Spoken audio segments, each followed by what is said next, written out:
ഗീതാ ഗോവിന്ദും പ്രേക്ഷകരെ ഒന്നിനകം നിരാശയിലാക്കുന്ന ഒരു പ്രൊമോ തന്നെയായിരുന്നു കേട്ടോ എന്ന് പുറത്തുവിട്ടത്. വേറെ ഒന്നുമല്ല, നമ്മുടെ ഗോവിന്ദ് ഗീതുവും തമ്മിൽ അകലുന്നു എന്നുള്ളൊരു സൂചനകൾ തന്നെയായിരുന്നു ഇന്നത്തെ പ്രൊമോ വഴി നമുക്ക് കിട്ടുന്നത്.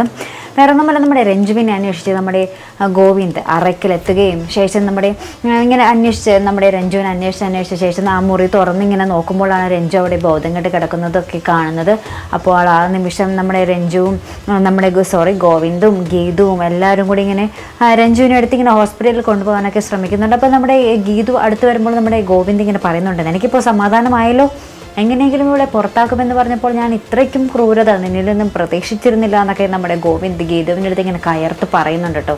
ശേഷം ഗോവിന്ദ് ഇങ്ങനെ ഓടി നമ്മുടെ രഞ്ജുവിനെ തോളത്തെടുത്തിട്ട് നമ്മുടെ രഞ്ജുവിനെ കൊണ്ട് ഹോസ്പിറ്റലിൽ പോകുന്ന രംഗം എന്നൊക്കെ പ്രൊമോയിൽ കാണുവാൻ സാധിക്കുന്നുണ്ട്. ശേഷം നമ്മുടെ രാധികാമ്മയും വരണേനെയും നമ്മുടെ ഗീതു ഇങ്ങനെ ചോദ്യം ചെയ്യുന്നുണ്ട്, നിങ്ങളല്ലേ ഇതിന് പിന്നിൽ, നിങ്ങളല്ലേ അവളെ പൂട്ടിയിട്ടതെന്നൊക്കെ ചോദിക്കുന്നുണ്ട്. അപ്പം നമ്മുടെ വരുൺ പറയുന്നുണ്ട്, ഇതെല്ലാം നിൻ്റെ തലയിലായി തീരും, നോക്കിക്കോ, നീ ഒരു കൊലപാതക കുറ്റമാണ് നിങ്ങളുടെ രണ്ടുപേരുടെയും തലയിൽ വരാൻ പോകുന്നതെന്നിങ്ങനെ നമ്മുടെ ഗീതുവിൻ്റെ അടുത്തും രേഖച്ചിൻ്റെ അടുത്തും ഇങ്ങനെ പറയുന്നുണ്ട് കേട്ടോ. അപ്പോൾ എന്തായാലും ഒരു വമ്പൻ വഴിത്തിരിവ് തന്നെയായിരിക്കും നമ്മുടെ ഗീതാ ഗോവിന്ദത്തിൽ വരാൻ പോകുന്നത്. നമ്മുടെ അവർണിക പറഞ്ഞ കാര്യങ്ങളും ഇപ്പോൾ രഞ്ജുവിൻ്റെ കാര്യം കൂടി കൂടിയാകുമ്പോൾ നമ്മുടെ ഗോവിന്ദ് ഗീതുവിനെ എന്നേക്കുമായി തൻ്റെ ജീവിതത്തിൽ നിന്നും തള്ളിക്കളയുമോ എന്നൊക്കെ നമുക്ക് കണ്ടു തന്നെ അറിയേണ്ടിയിരിക്കുന്നു. അപ്പോൾ അതിനെക്കായിട്ട് നമുക്ക് കാത്തിരുന്ന് കാണാം. ഇതുപോലുള്ള പ്രൊമോ റിവ്യൂസിനും എപ്പിസോഡ് റിവ്യൂസിനും ഒക്കെ നിങ്ങൾ മറക്കാത്ത ചാനൽ സബ്സ്ക്രൈബ് ചെയ്യുക.